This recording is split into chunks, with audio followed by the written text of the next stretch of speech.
Yes, tama. Kasi tayong mga Filipino, likas sa atin ang mga mapagbigay. Mm. Kumbaga, we don't want to solo the blessings that we receive. It's funny, right? Nobody teaches us that rules, pero ginagawa pa rin natin yan hanggang ngayon. Feeling ko? Feeling Siyempre, ko, hindi na. yun nga, feeling ko Ayun, ako rin yan. Ay, ikaw ulit? Kasi mapagbigay. Siya talaga yun. Yun yung favorite part natin mga Filipino. Sa mga goodbyes kasi natin mga Filipino, may mga stages yan eh.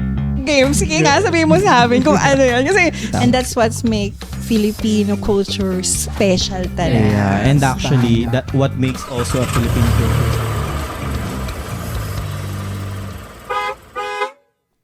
Good morning, good evening, and good afternoon man dyan kung nasaan man kayo napalop. Yes. Welcome to our pilot episode of our podcast na Juan Talks. And I hope you guys are ready to chill with us. Yes. And before we start, let us introduce ourselves. My name is Reyno Breque. I am Aldo Biscante. I am Joseph Kaiko. Ayan na, may in-order pala akong chicken dyan. Baka Oh, gusto niyo. chicken. May Sarap ng budget. chicken. Pero, speaking of chicken, I have chika. Ay, No? Like, a little chika lang naman to kasi earlier, I was eating snacks and my friends suddenly arrived and And I guess, Tol, niyaya mo siyang kumain kahit kukunti na lang yung pagkain mo. ako yata yan. Sure. ha? Ako yata yung friend mo.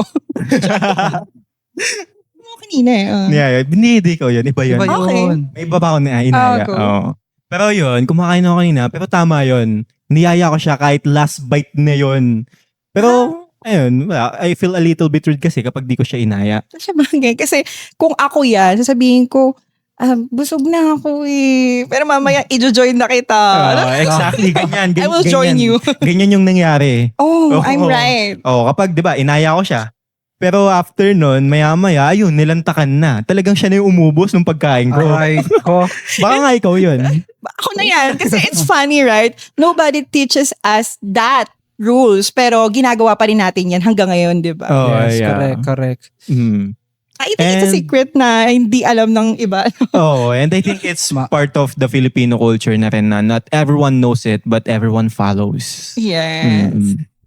Okay, so dahil napag-usapan na natin yung mga ganyang bagay, pag-usapan naman natin ngayon yung mga unspoken rules nating mga Filipino. Kayo, Oo. may mga alam ba kayong mga unspoken rules nating mga Filipino?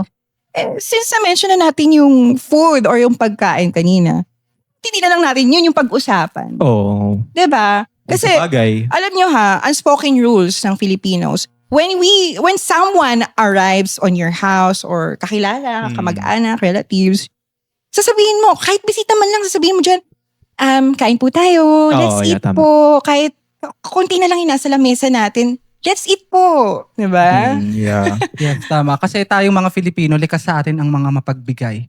Mm. Kumbaga, we don't want to solo the blessings that we receive.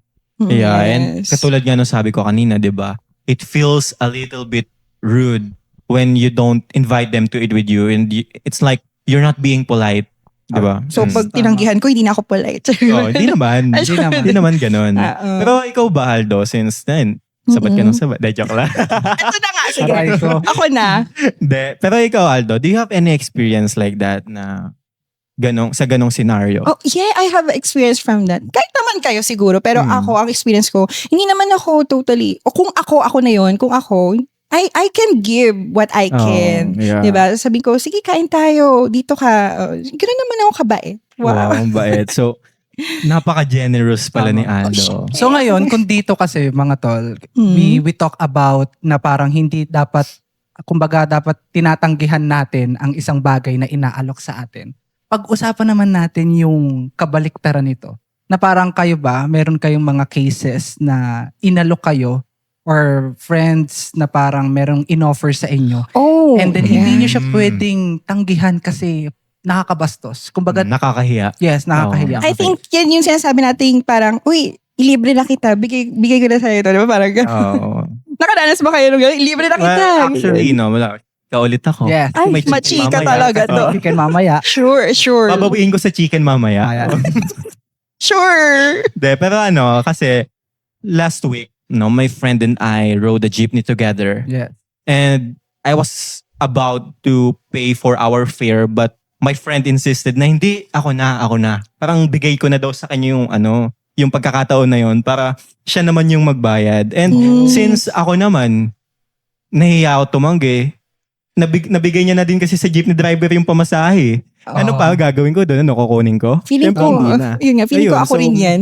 Ay, ikaw ulit? Kasi mapagbigay. Siya talaga yun.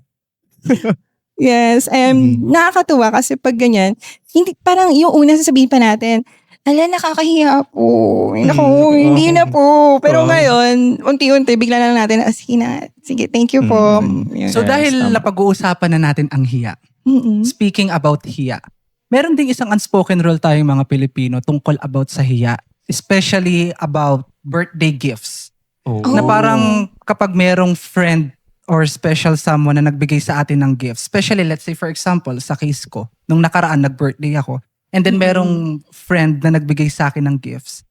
And then itong mga gifts na ito, hindi ko siya mabuksan doon sa, parang ayoko siyang buksan the moment na binigay niya sa akin yung gifts. Kasi ayoko makita niya yung reaction ko and then baka ma-disappoint siya. Kawawa naman kasi nag-effort na yung taong bumili ng gifts tapos hindi niya magugustuhan yung facial reaction ko. Oh, wait. Pero hindi naman, I don't want to be mean in that case. Is that another unspoken rule of I guess. Filipinos? I think. Feeling game. Sige nga, sabihin mo sa amin kung ano yun. Kasi since ikaw yung nakaranas. Yung parang, di ba, when we receive gifts, parang gusto natin i-open pa siya after the event. Yes. After our birthday. Yeah. Pero, di ba may mga friend tayo na gusto, uy friend, buksan mo na yan. Gusto ko makita, hala. Ano yung reaction mo? Di ba? Halata. Ay, Kayo, may mga ganun ba kayong scenario na parang... Ikaw? Ako, yung ganong scenario, madalas, kasi kapag binibigyan ako ng regalo ng mga friends ko, yung pag may birthday, di kaya pag may mga special occasions, minsan nakakahiya talaga siya buksan. Kasi, alam mo yon, parang hindi dahil sa ayaw kong makita yung reaction nila, yung reaction ko, kundi I'm just being considerate, no? Kasi parang pinapakita ko sa kanila, I want to show them na hindi nagmamatter yung laman sa loob ng regalo nila. Ang nagmamatter is sila na nagbigay sa akin, na nakaalala sa akin.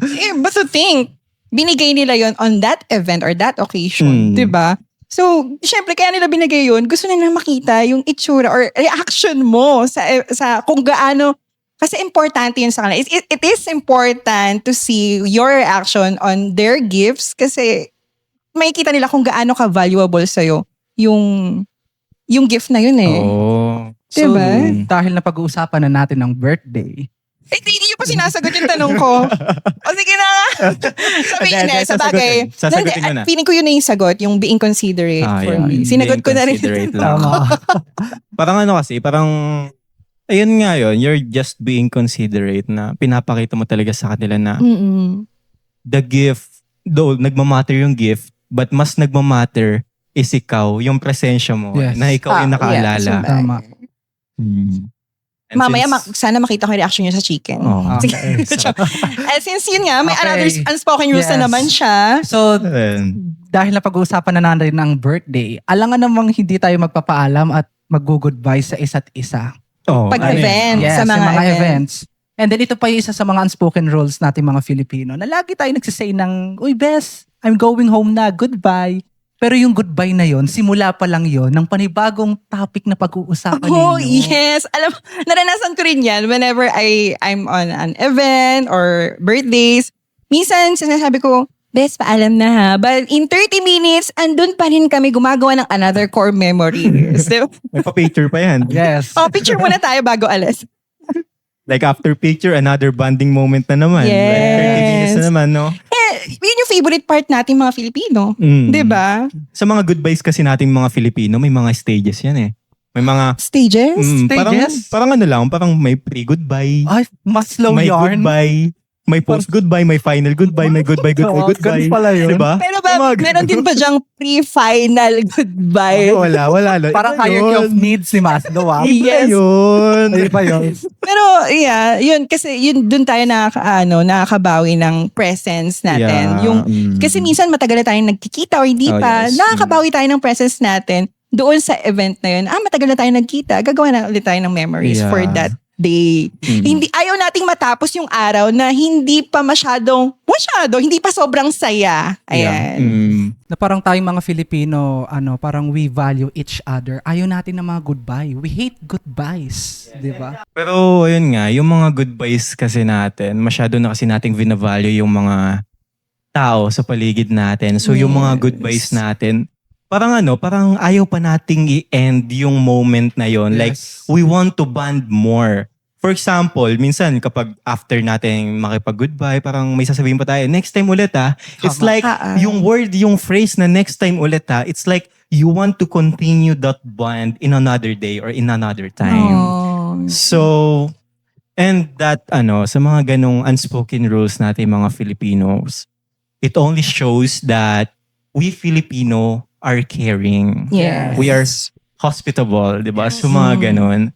So, I think tayong mga Filipino sa mga unspoken rules natin na yun, wala man nagturo sa atin, wala man tayo nabasa about sa mga ganon, pero natural sa ating mga Pilipino yun, yung yes. pagiging ganon. Kasi as a Filipino din, syempre mahalaga sa atin ang pamilya or Yeah. kahit anong pamilya man yan, family friends, di ba? May mga ganong klaseng family. And